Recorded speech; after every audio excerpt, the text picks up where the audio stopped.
They thought shutting me out was funny. They laughed when I was left outside, as if I didn't matter. But what they didn't know was that I had a plan, and when I came back, everything changed. Their laughter turned into silence, and their pride crumbled before the truth. It was supposed to be one of the happiest days in the family, a moment where everyone gathered, dressed in their finest, smiling for pictures and pretending as if everything was perfect. But for me, that moment turned into one of the most humiliating experiences of my life. I remember walking toward the venue, my heart full of mixed emotions. I wasn't expecting a warm welcome, but I certainly wasn't prepared for the cruelty that awaited me. As I reached the entrance, someone deliberately pushed the door closed, and before I could even process what was happening, I heard the click of the lock. My hand froze on the handle as I realized I was locked out. The shock hit me like a wave, but it was quickly followed by a sharp sting of embarrassment that burned deeper than anything I had felt before. I could hear the muffled sounds of laughter inside, the clinking of glasses, the music playing faintly, and then the unmistakable voices of people mocking me. They were enjoying themselves, knowing I was on the other side of the door, powerless, excluded from the very celebration I had every right to attend. That laughter carried more weight than the lock itself. It wasn't just about being physically shut out of the room, it was the cruel message they were sending, that I didn't belong, that I wasn't worthy of sharing space with them, that my presence was nothing more than a joke. The sting of rejection cut deep, and in that moment, I realized the lengths some people will go to in order to belittle others. I stood there, hoping it was some kind of mistake, maybe even a cruel prank that would end quickly. But as seconds turned into minutes and the door remained firmly shut, I understood the truth. This wasn't an accident. This was intentional. It was their way of showing me my place, their way of humiliating me publicly without ever having to confront me face to face. My chest tightened with the weight of helplessness, and I could feel the heat rising to my face as if the entire world could see my humiliation. To be dressed, ready, prepared, and then to be denied entry in such a demeaning way, it was a memory carved into my mind forever. As I stood outside, the air felt colder, harsher, as though it too mocked me for being left out. My mind kept replaying the image of their faces, the smug satisfaction I knew they carried inside as they celebrated my absence. It wasn't just the act of being locked out that hurt, it was the knowledge that they planned it, that they took joy in it, that they thought of me as nothing more than a target for their amusement. It was betrayal wrapped in laughter, cruelty dressed as entertainment. Every second stretched longer, amplifying the humiliation that seemed to seep into my skin. The worst part was knowing that I couldn't explain myself to anyone at that moment. I couldn't knock on the door and beg to be let in. That would only feed their laughter, give them more to mock. I couldn't walk away either, because that would mean they had succeeded in breaking me completely. I was stuck in the cruelest kind of limbo, present but invisible, wanted only as the punchline to their joke. And the more I stood there, the heavier the humiliation became. It wasn't only about me anymore, it was about every whispered judgment, every mocking glance, every reminder that I was an outsider in my own story. The sounds of joy from inside contrasted so painfully with the emptiness around me. They were celebrating as if nothing had happened, as if locking me out was a casual act, something so insignificant to them, but so devastating to me. That indifference, that lack of care, made the humiliation cut even deeper. It was no longer just about being excluded, it was about realizing just how little I mattered in their eyes. Every laugh that drifted through the door was like another wound, a reminder of how they relished in my pain. And yet, as I stood there humiliated, with my dignity hanging by a thread, something else began to take root inside me. At first, it was just a flicker of anger, a small flame buried beneath the shame. But with each passing moment, that flame grew, feeding on the humiliation that had been forced upon me. They thought they had silenced me, broken me, reduced me to nothing more than an object of ridicule. What they didn't realize was that humiliation is a double-edged sword. It crushes some, but for others, it sparks a fire so strong that it can't be extinguished. And in that moment, standing outside in the cold, shut out from what was rightfully mine, I felt that fire beginning to rise. Laughter is supposed to be a sound that brings comfort, a reminder of happiness and togetherness, but that night it carried a sting sharper than any blade. Standing outside, I could hear it echoing through the walls, each burst of laughter deliberately loud, deliberately cruel. It wasn't the laughter of joy or celebration, it was the laughter of people who knew they had caused pain and found delight in it. Every time their voices rose in amusement, it felt like another stone was being thrown at me, breaking away pieces of my dignity. I could imagine their faces, the smirks, the satisfied expressions, the way they must have been leaning toward each other, whispering insults about me as though I were nothing more than a punchline to their evening. Then came the words. Words that pierced through the thin barrier between me and them, words that carried clearly enough to make sure I heard. She really thought she was welcome here, one voice sneered, followed by the sound of laughter erupting around them. Another voice added mockingly, "Look at her, standing outside like some beggar waiting for scraps." The cruelty dripped from their tongues with such ease that it was almost frightening. They weren't ashamed of their behavior, they were proud of it. They wanted me to hear, they wanted the humiliation to sink in deeper, and they wanted everyone else around them to join in on their mockery. There is a certain kind of pain that words create, a pain invisible to the eye yet heavier than any physical wound. Those cruel sentences, laced with venom, clung to me like shadows that refused to leave. Every laugh that followed their insults made the humiliation heavier, reminding me again and again that in their eyes, I wasn't equal, I wasn't family, I wasn't worthy. I was something to laugh at, a source of entertainment in their carefully polished world. I could feel my hands trembling, not out of fear, but out of the raw anger and humiliation boiling beneath my skin. I wanted to scream, to shout, to break through the door and demand why they thought it was acceptable to treat me this way. But I remained silent, because I knew giving them my reaction would only fuel their laughter further. Their words cut deeper with every passing moment. "She should know her place," one of them said, and the mocking tone carried so much contempt that it burned into my mind. Another chimed in, "Imagine thinking anyone here actually wanted her around," followed by that cruel chorus of laughter again. It wasn't just what they said, it was the way they said it, the confidence, the arrogance, the delight in humiliating me publicly even though I wasn't in the room. They believed they had stripped me of all power, that their laughter would drown out any strength I had left. They believed their cruel words would define me, that they could shape my identity into nothing more than an unwanted shadow lingering outside their celebration. The more I listened, the clearer it became that this wasn't a moment of thoughtless joking, it was something planned. Their laughter wasn't spontaneous, their insults weren't random. They had chosen this moment to humiliate me, they had prepared their words in advance, and they had waited for the chance to deliver them with maximum cruelty. That realization cut deeper than the insults themselves. To know that the laughter echoing inside wasn't born of joy but of malice, to know that their words weren't slips of the tongue but carefully aimed daggers, it left a scar that no apology could ever erase.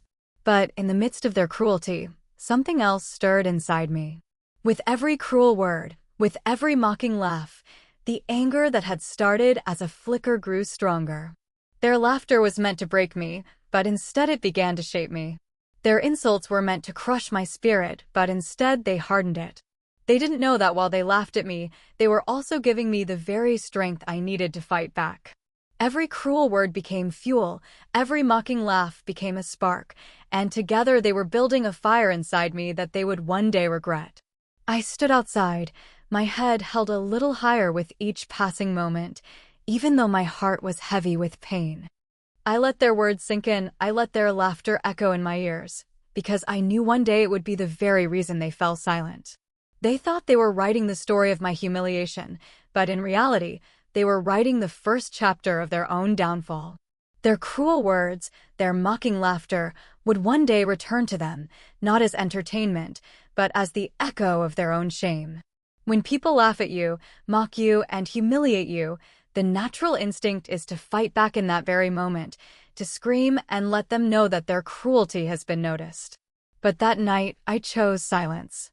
It wasn't because I was weak, it wasn't because I didn't have words to defend myself, it was because I understood something they never would. Silence is not the absence of power, it is the gathering of it. Every second that I stood outside, listening to their laughter, Feeling the weight of their insults press down on me, I refused to give them what they wanted. They wanted a reaction. They wanted me to bang on the door, to beg, to cry, to give them more reasons to mock me. But I gave them nothing. I let my silence wrap around me like armor, shielding me from the satisfaction they so desperately craved. In that silence, I could feel my determination taking shape. It wasn't loud. It wasn't dramatic. It wasn't something anyone else could see. It was a storm building inside me quietly, gathering strength with every passing moment. My silence wasn't a surrender. It was a promise to myself that this humiliation would not go unanswered. I let their laughter fill the air. I let their words sink in, but I refused to let them take control of my spirit.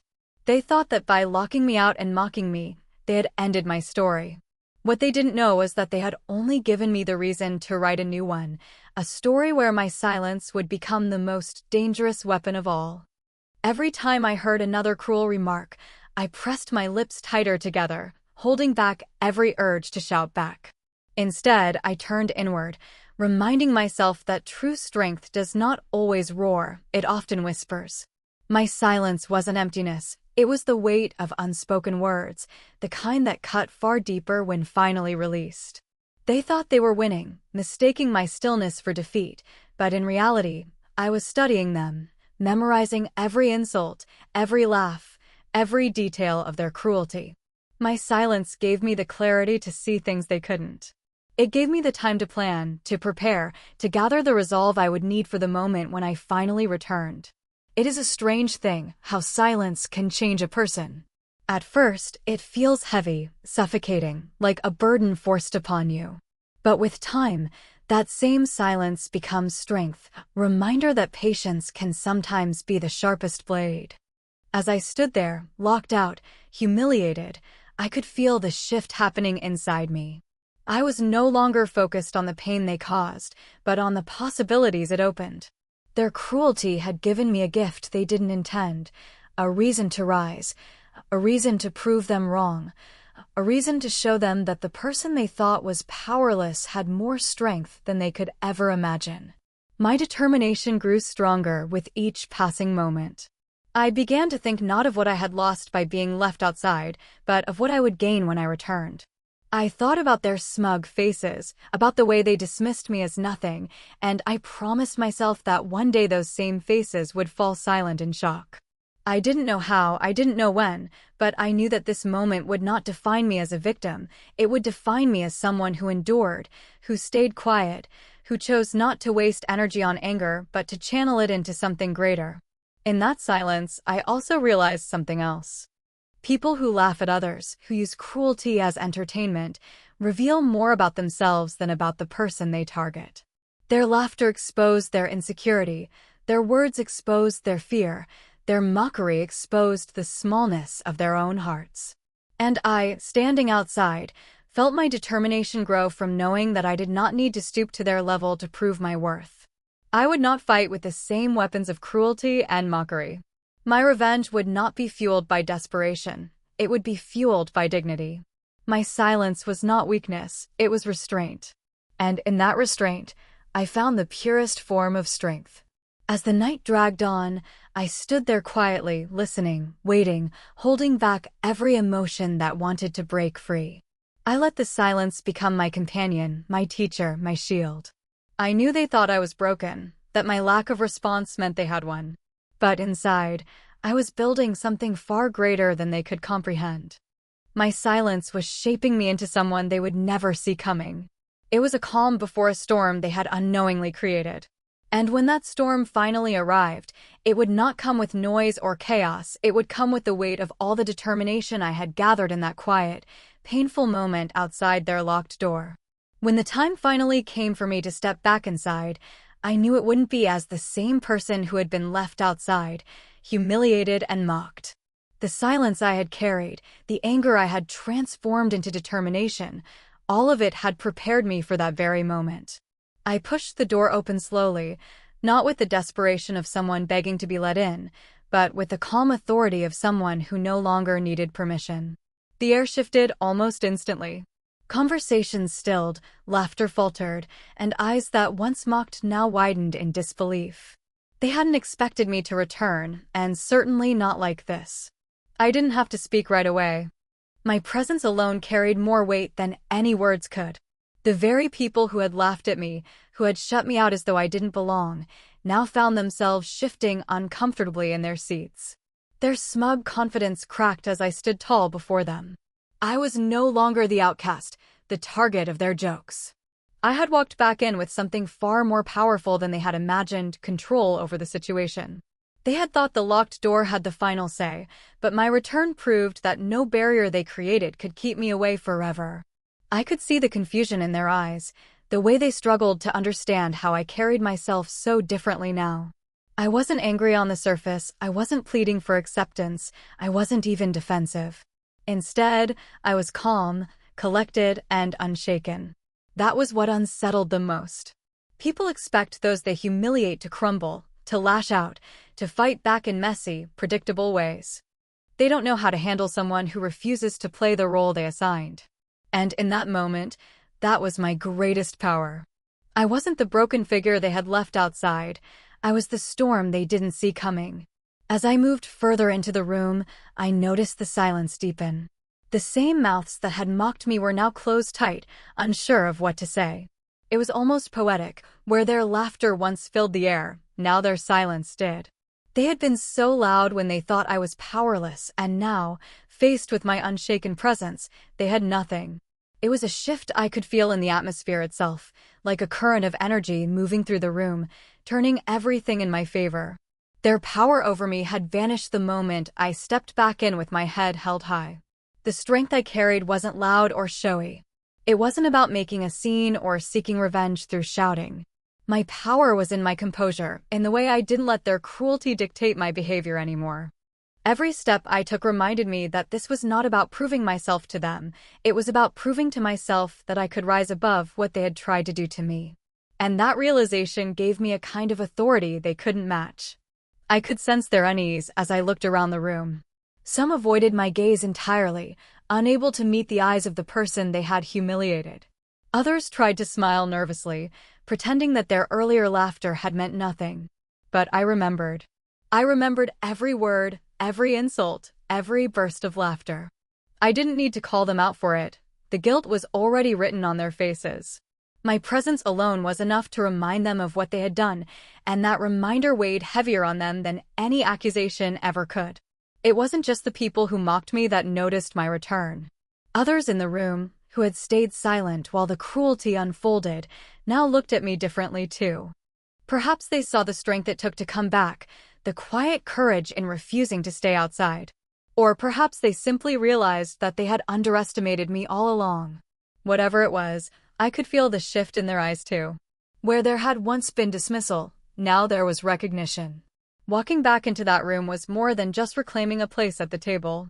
It was about showing them, and myself, that no amount of cruelty could define who I was. The power they thought they had over me dissolved the moment I chose not to let their laughter break me. I didn't need to humiliate them in return, because the very sight of me standing strong was humiliation enough for them. They had bet everything on my silence meaning defeat, but when I returned, they realized silence had only made me stronger. The energy in the room spoke louder than any speech ever could. Their laughter, once sharp and cruel, had been replaced with hesitation, unease, and guilt. My determination had carried me back inside, and my composure had silenced the very voices that once laughed at me. That moment wasn't just about being let back in, it was about returning on my own terms, with a kind of power they couldn't take away from me. The room that had once been filled with their mocking voices and cruel laughter now sat in a tension, so thick it could almost be touched.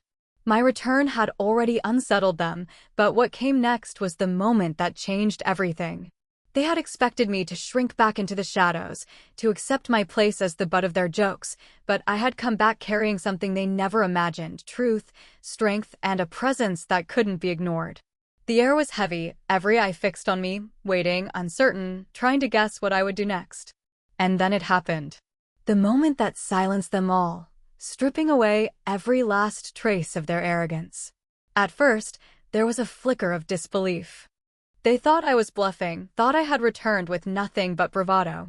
But as I stood there, calm and steady, I revealed the one thing they had never expected, the proof that I was not only stronger than their cruelty, but also in a position to turn the tables entirely. It wasn't about shouting louder than them. It wasn't about mirroring their humiliation. It was about showing them that the person they had dismissed had more power than they had ever cared to see. The shift was immediate. Their eyes widened, whispers broke out, and suddenly the same people who had laughed so easily before could barely form a single word. Silence fell across the room in a way that felt almost unnatural. These were people who thrived on noise, on gossip, on laughter that cut others down, yet now they sat frozen, afraid to move, afraid to speak, afraid to draw attention to themselves. It was as if the walls themselves were holding their breath, waiting to see what would unfold. And I stood at the center of it all, no longer their victim, but the one commanding the space. The power of that silence was greater than anything their mocking voices had achieved, because it was born not of cruelty, but of realization that they had underestimated me. Realization that their laughter had built the very foundation of their own downfall. The shock on their faces was almost poetic. Mouths that had once twisted into smirks now hung open, eyes that had once glared with contempt now darted nervously, and hands that had once clapped in mock applause now fidgeted awkwardly in their laps. They were unprepared for this moment because they had never thought it possible. In their minds, humiliation was permanent, laughter was final, and people like me were meant to remain broken. But I had returned not broken, not defeated, but stronger, sharper, and carrying the undeniable truth that they could not erase me from the story. Some tried to mask their shock with forced smiles, pretending nothing had changed, but their trembling voices gave them away. Others looked down, unable to meet my eyes, because they knew that the weight of their cruelty was now reflected back at them. And then there were those who simply stared, wide-eyed and pale, realizing too late that the game they thought they had won had turned against them. That moment of realization was worth more than any revenge I could have planned, because it came from within them. They silenced themselves, trapped by the power of their own actions, forced to confront the truth they had tried to bury beneath their laughter. What made that silence so powerful wasn't just their shock, it was the shift in balance it created. They were no longer in control. I was. They were no longer the ones dictating the narrative. I was. Their laughter had been loud, but it had been shallow, fleeting. My silence, followed by my return, carried weight they couldn't match. And in that moment, they knew it. The silence wasn't mine anymore, it was theirs. It belonged to them, forced upon them by the undeniable presence of someone they had tried to erase. It is a strange thing to witness, the transformation of a crowd that once mocked you into a crowd too stunned to speak. It is both satisfying and sobering, because you realize just how fragile their confidence truly was. Their power had never been real. It only existed in the laughter they shared at someone else's expense. The moment that laughter was taken from them, they had nothing left. And that was the greatest shock of all, that their entire strength had been an illusion, shattered in an instant by the very person they thought had none. I stood there, letting the silence linger, letting it weigh on them the way their words had once weighed on me. They shifted uncomfortably in their seats, their eyes darting, their breaths uneven. The silence became unbearable for them because it forced them to see themselves clearly, without the shield of noise or cruelty. It forced them to confront the reality of what they had done and who they had become. And for the first time, they had no escape. No jokes to hide behind, no laughter to drown out the truth. Only silence, heavy and suffocating, stretching across the room.